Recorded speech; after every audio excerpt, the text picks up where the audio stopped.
Hello everyone, welcome to today's session. I am Kajol and in this video we will be discussing good corporate governance. तो इसके previous video में हमने corporate governance के concept को discuss किया था और हमने मैनेजमेंट और कॉरपोरेट गवर्नेंस के बीच के डिफरेंस को भी देखा था वहाँ पर, और हमने 4 पिलर्स ऑफ कॉरपोरेट गवर्नेंस को भी डिस्कस किया था। तो आई होप आप इसको समझ गए होंगे। तो अब हम यहाँ पे गुड कॉरपोरेट गवर्नेंस को डिस्कस करेंगे, उसके कंपोनेंट्स को हम देखेंगे और क्या बेनिफिट्स हो सकते हैं गुड कॉरपोरेट गवर्नेंस को अडॉप्ट करने के, उनको भी हम डिस्कस करेंगे। So let's get started. तो अब यहाँ पे हमने कॉरपोरेट गवर्नेंस का जो डेफिनेशन है उसको देखा था प्रीवियस वीडियो में, जिसमें हमने देखा था कि ये एक तरीका है, एक वे है जिससे एक कंपनी जो है वो गवर्न होती है या रन होती है। तो कॉरपोरेट गवर्नेंस को हम समझ गए थे। अब यहाँ पे गुड कॉरपोरेट गवर्नेंस की बात हो रही है कि हमें जो वो कंपनी रन करनी है वो ठीक से करनी है, राइटली करनी है। तो इसी को हम यहाँ पे गुड कॉरपोरेट गवर्नेंस बोल रहे हैं, जिसमें यहाँ पर हमें क्या करना होता है, needs and interest of all stakeholders को हमें इंश्योर करना होता है कि जो हम रन कर रहे हैं, जो हम ऑपरेशंस को परफॉर्म कर रहे हैं कंपनी के अंदर, जो भी विजन है कंपनी का, वो किसके अकॉर्डिंग है, needs and interest of all stakeholders के अकॉर्डिंग है। हमने स्टेक होल्डर्स की जो डेफिनेशन है उसको भी प्रीवियस वीडियो में डिस्कस किया था कि ऑर्गेनाइजेशन से रिलेटेड जो भी एंटिटीज़ हैं वो कस्टमर्स हो सकते हैं, कंपेटिटर्स हो सकते हैं, सप्लायर्स हो सकते हैं, और भी जो एक्सटर्नल एनवायरनमेंट होता है कंपनी का जो कि कंपनी से रिलेटेड ही होता है, उसको हम यहाँ पे स्टेक होल्डर्स में इंक्लूड कर सकते हैं, जिसमें हम शेयर होल्डर्स को भी इंक्लूड करते हैं। तो हमें यहाँ पर नीड्स एंड इंटरेस्ट को इंश्योर करना होता है स्टेक होल्डर्स के, और उसको बैलेंस्ड और ट्रांसपेरेंट मैनर में इंश्योर करना होता है कि यहाँ पे जो इंटरेस्ट या फिर नीड्स हैं जो स्टेक होल्डर्स की, उनका यहाँ पे ध्यान रखा जा रहा है बैलेंस्ड वे में और ट्रांसपेरेंट मैनर में। तो इसी को हम यहाँ पे गुड कॉरपोरेट गवर्नेंस बोलते हैं। तो यहाँ पे हम सिर्फ गुड कॉरपोरेट गवर्नेंस में यही नहीं देखते कि हम यहाँ पे जो भी लीगल रिक्वायरमेंट्स हैं उनके साथ कंप्लायंट हैं, बल्कि यहाँ पे हमें जो नीड्स हैं स्टेक होल्डर्स की उनको भी ध्यान में रखना होता है बैलेंस्ड और ट्रांसपेरेंट मैनर में। वैसे हम जो गुड कॉरपोरेट गवर्नेंस से समझते हैं वो है कि यहाँ पर जो भी लीगल रिक्वायरमेंट्स हैं उनके साथ कंपनी को कंप्लायंट रहना है,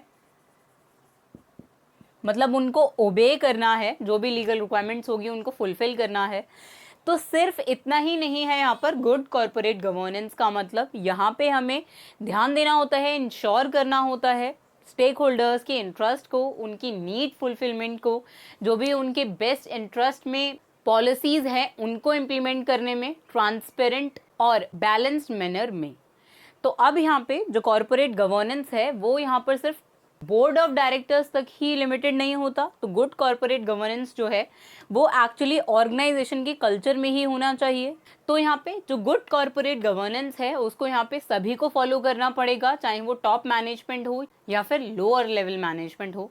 तो सभी को यहाँ पर गुड कॉरपोरेट गवर्नेंस को फॉलो करना पड़ता है, यहाँ पर best interest of the share holders या फिर स्टेक होल्डर्स के लिए वर्क करना होता है। तो इसीलिए यहाँ पे गुड कॉरपोरेट गवर्नेंस जो है वो इंश्योर करता है कि हम यहाँ पे स्टेक होल्डर्स के इंटरेस्ट के लिए वर्क कर रहे हैं, और यहाँ पर सिर्फ हम लीगल रिक्वायरमेंट्स को ही फुलफिल नहीं कर रहे हैं, बल्कि हम यहाँ पे ऑर्गेनाइजेशन के कल्चर में एम्बेड कर रहे हैं गुड कॉरपोरेट गवर्नेंस को। तो अब क्या ऐसा है कि यहाँ पे कोई कंपनी अगर गुड कॉरपोरेट गवर्नेंस को फॉलो कर रही है तो वो गारंटीड है कि वो सक्सेसफुल होगी ही?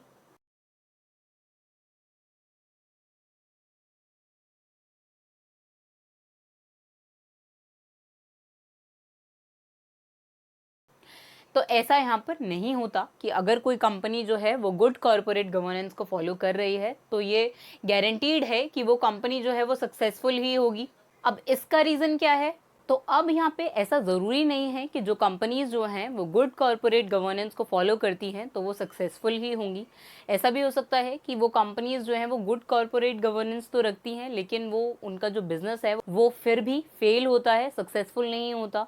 तो उसका रीज़न ये होता है कि वहाँ पे सिर्फ कॉरपोरेट गवर्नेंस ही जो रीज़न है वो नहीं होता सक्सेस का।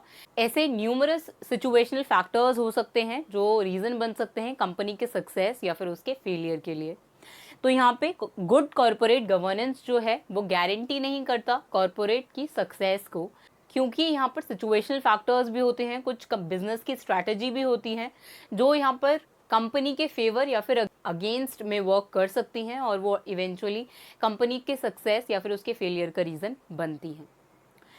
तो अब यहाँ पे गुड कॉरपोरेट गवर्नेंस जो है वो यहाँ पे ऐसा नहीं है कि तो अगर, क्योंकि यहाँ पे ये जो गुड कॉरपोरेट गवर्नेंस है वो कंपनी की सक्सेस को इंश्योर नहीं करता, गारंटी नहीं करता, तो हमें यहाँ पे गुड कॉरपोरेट गवर्नेंस जो है उसको अडॉप्ट नहीं करना चाहिए। तो ऐसा भी नहीं है, यहाँ पे हमें गुड कॉरपोरेट गवर्नेंस को इन एनी केस फॉलो करना चाहिए, because it is the best way to govern a company. तो इसीलिए हमें यहाँ पे गुड कॉरपोरेट गवर्नेंस को फॉलो करना चाहिए। तो अब यहाँ पे गुड कॉरपोरेट गवर्नेंस जो है, यहाँ पर ऐसा भी हो सकता है कि एक कंपनी जो है उसका जो फेलियर होगा, उसका जो लॉस होगा, वो यहाँ पे अपॉर्चुनिटी बन सकता है किसी और कंपनी के सक्सेस या फेलियर के लिए। तो इसीलिए यहाँ पे जो गुड कॉरपोरेट गवर्नेंस है वो डिफरेंटली वर्क करता है फॉर डिफरेंट ऑर्गेनाइजेशंस। तो अब यहाँ पे गुड कॉरपोरेट गवर्नेंस को कैसे अडॉप्ट किया जा सकता है या क्या कंपोनेंट्स होंगे गुड कॉरपोरेट गवर्नेंस के, उसको अब हम डिस्कस करेंगे। तो components of good corporate governance के अंदर फर्स्ट है ट्रांसपेरेंसी। तो अब ट्रांसपेरेंसी को हम 4 पिलर्स ऑफ कॉरपोरेट गवर्नेंस में भी डिस्कस कर चुके हैं। तो वही यहाँ पर कंपोनेंट है गुड कॉरपोरेट गवर्नेंस का भी, जिसमें अकाउंटेबिलिटी भी है, रिस्पॉन्सिबिलिटी भी है और फेयरनेस भी है, जो कि हमने 4 पिलर्स ऑफ कॉरपोरेट गवर्नेंस में डिस्कस किया था। ट्रांसपेरेंसी में हमने देखा था कि कोई भी मटेरियल फैक्ट जो है उसको हमें हाइड नहीं करना है, डिस्क्लोज करना पड़ेगा उसको सारे ही स्टेक होल्डर्स के साथ। अकाउंटेबिलिटी में हमने देखा था कि यहाँ पे जो मैनेजर्स होते हैं वो बोर्ड ऑफ डायरेक्टर्स के लिए अकाउंटेबल होते हैं और अल्टीमेटली जो बोर्ड ऑफ डायरेक्टर्स होंगे वो शेयर होल्डर्स के लिए अकाउंटेबल होंगे। रिस्पॉन्सिबिलिटी में हमने देखा था कि यहाँ पे हमें ये शेयर होल्डर्स के जो राइट्स हैं उनको रिकॉग्नाइज करना होता है। हमारी ये रिस्पॉन्सिबिलिटी होती है कि हम शेयर होल्डर्स के बेस्ट इंटरेस्ट में ही वर्क करेंगे। फेयरनेस के अंदर हमने देखा था कि वहाँ पे जो सारे ही मेजॉरिटी शेयर होल्डर्स हैं उनके साथ हमें इक्विटी रखनी होती है, उनके साथ उनमें कोई डिफरेंस नहीं करना होता मेजॉरिटी और माइनर शेयर होल्डर्स के बीच में। और इसमें हमने देखा था कि यहाँ पे हमें जो ग्रीवेंसेज हैं, कि अगर कोई ग्रीवेंसेज अराइज होते हैं तो उसके रिड्रेसल के लिए भी वर्क करना होता है। तो ये सब यहाँ पे फेयरनेस में हमने डिस्कस किया था। फिफ्थ है यहाँ पे कमिटमेंट। तो अब यहाँ पे कमिटमेंट के अंदर शेयर होल्डर्स की वैल्यू को हमें प्रिजर्व करना होता है, लेकिन हमें वहाँ पर जो स्टेक होल्डर्स हैं उनके इंटरेस्ट को ओवरलुक नहीं करना होता। मतलब हमें यहाँ पर शेयर होल्डर्स की जो वैल्यू है उसको भी हमें क्रिएट करना है, प्रिजर्व करना है, लेकिन हमें यहाँ पर स्टेक होल्डर्स के लिए भी वर्क करना है। स्टेक होल्डर्स का जो इंटरेस्ट है उसको भी हार्म नहीं होना चाहिए। ये हम यहाँ पे कमिटमेंट में देखते हैं गुड कॉरपोरेट गवर्नेंस के अंदर। सिक्स्थ है यहाँ पे इंटेग्रिटी। अब इंटेग्रिटी का मतलब है यहाँ पर कि इंटेग्रिटी रखनी है स्ट्रैटेजीज की, पॉलिसीज की। इंटेग्रिटी को मेंटेन करना है, स्ट्रैटेजिक इंटेग्रिटी को मेंटेन करना है वहाँ पर, और कंट्रोल को भी मेंटेन करना है। तो यही यहाँ पर हम इंटेग्रिटी के अंदर इंश्योर करते हैं गुड कॉरपोरेट गवर्नेंस के अंदर। तो अब यहाँ पे हमने देखा components of good corporate governance. अब हम देखेंगे कि यहाँ पे benefits of good corporate governance क्या हो सकते हैं, कि हम यहाँ पे गुड कॉरपोरेट गवर्नेंस को क्यों अडॉप्ट करेंगे, इससे क्या बेनिफिट हो सकते हैं ऑर्गेनाइजेशन को, उसको हम डिस्कस करेंगे। तो फर्स्ट है यहाँ पर reduce corruption, risk and miss management. तो अब अगर गुड कॉरपोरेट गवर्नेंस को कोई भी ऑर्गेनाइजेशन जो है या कॉरपोरेट जो है वो अगर अडॉप्ट करती है, वो वहाँ पे रिड्यूस कर सकता है करप्शन को। मतलब वो एक पर्टिकुलर कंपनी जो है वो करप्शन को रिड्यूस कर पाएगी, रिस्क को रिड्यूस कर पाएगी, कोई भी फिनेंशियल रिस्क हो सकता है, बिजनेस रिस्क हो सकता है, और मिस मैनेजमेंट को, कि ऑर्गेनाइजेशन के अंदर जो मैनेजमेंट है वो एफिशिएंटली वर्क कर पाए, वहाँ पे मिस मैनेजमेंट ना हो, उसको हम रिड्यूस कर पाएंगे गुड कॉरपोरेट गवर्नेंस को अडॉप्ट करके। सेकेंड है यहाँ पे brings growth and stability in organization. अगर कोई एक पर्टिकुलर रूल या स्ट्रैटेजी को हम फॉलो कर रहे हैं गुड कॉरपोरेट गवर्नेंस को अडॉप्ट करके, और उसको हमने अपने ऑर्गेनाइजेशन के कल्चर में एम्बेड कर लिया है, तो इससे ऑर्गेनाइजेशन के अंदर स्टेबिलिटी को हम इंश्योर कर सकते हैं कि वो ऑर्गेनाइजेशन जो है वो ज़्यादा स्टेबल हो पाएगी। और यहाँ पे हम ग्रोथ को भी देख पाएंगे उस एक पर्टिकुलर ऑर्गेनाइजेशन के अंदर, क्योंकि वहाँ पे हम स्टेबिलिटी को फॉलो कर रहे हैं। तो वो स्ट्रक्चरल स्टेबिलिटी की बात हो रही है कि हम यहाँ पे जो ऑपरेशंस है उसको स्टेबली इम्प्लीमेंट कर पाएंगे, एग्जीक्यूट कर पाएंगे, और यहाँ पे इससे हम ग्रोथ को इंश्योर कर सकते हैं। थर्ड है यहाँ पर इम्प्रूव्स ऑर्गेनाइजेशन परफॉर्मेंस। अब अगर हम यहाँ पे ग्रोथ देख पाएंगे, स्टेबिलिटी को इंश्योर कर पाएंगे, तो इससे अल्टीमेटली जो ऑर्गेनाइजेशन है उसकी परफॉर्मेंस जो है वो इम्प्रूव होगी, क्योंकि अब यहाँ पे कंपनी जो है वो गुड कॉर्पोरेट गवर्नेंस को इंश्योर कर रही है या फॉलो कर रही है कंपनी के अंदर। तो इससे यहाँ पे हम इम्प्रूव कर सकते हैं ऑर्गेनाइजेशन की परफॉर्मेंस को। हम एक स्ट्रक्चर्ड वे में वर्क कर सकते हैं, लीगल रिक्वायरमेंट्स के साथ कंप्लायंट रहकर, शेयर होल्डर्स की या स्टेक होल्डर्स की नीड्स एंड उनके इंटरेस्ट पे वर्क करके। तो इसीलिए हम यहाँ पे ऑर्गेनाइजेशन की परफॉर्मेंस जो है उसको इम्प्रूव कर पाएंगे। फोर्थ है यहाँ पे शेयर होल्डर्स ट्रस्ट। अब अगर यहाँ पे हम शेयर होल्डर्स की नीड्स और उनके इंटरेस्ट में वर्क कर रहे हैं, एक बैलेंस्ड वे में हम वर्क कर रहे हैं, तो इससे यहाँ पे हम शेयर होल्डर्स के बीच में ट्रस्ट को बिल्ड कर पाएंगे। और यहाँ पे शेयर होल्डर्स जो हैं उनका ट्रस्ट जो है वो बिल्ड होगा कंपनी के अंदर।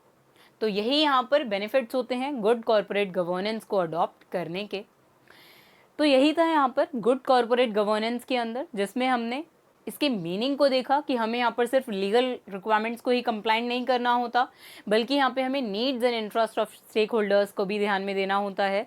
और यहाँ पे ऑर्गेनाइजेशन के कल्चर के अंदर ही यहाँ पे कॉर्पोरेट या गुड कॉर्पोरेट गवर्नेंस को एम्बेड करना होता है। सिर्फ यहाँ पर टॉप टू डाउन मैनेजमेंट नहीं, बल्कि ऑर्गेनाइजेशन का जो पूरा कल्चर है उसमें एम्बेड होना चाहिए गुड कॉर्पोरेट गवर्नेंस को। हमने यहाँ पे कॉम्पोनेंट देखे, जिसमें हमने 4 पिलर्स ऑफ कॉर्पोरेट गवर्नेंस को देखा, इंटेग्रिटी और कमिटमेंट को देखा, और फिर हमने यहाँ पे बेनिफिट्स देखे गुड कॉर्पोरेट गवर्नेंस के, जिसको अडॉप्ट करके कंपनीज जो है वो गारंटीड सक्सेस को अचीव नहीं कर सकती, लेकिन वो यहाँ पे शेयर होल्डर्स की वैल्यू को इंक्रीज कर सकती है, उसको प्रिजर्व कर सकती है। तो यहाँ पे हमने सीखा कि जो गुड कॉर्पोरेट गवर्नेंस है वो सक्सेस को गारंटी नहीं करता, लेकिन वो नेसेसरी है एक ऑर्गेनाइजेशन के अंदर।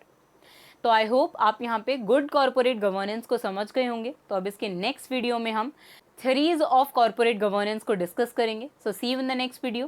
Thank you.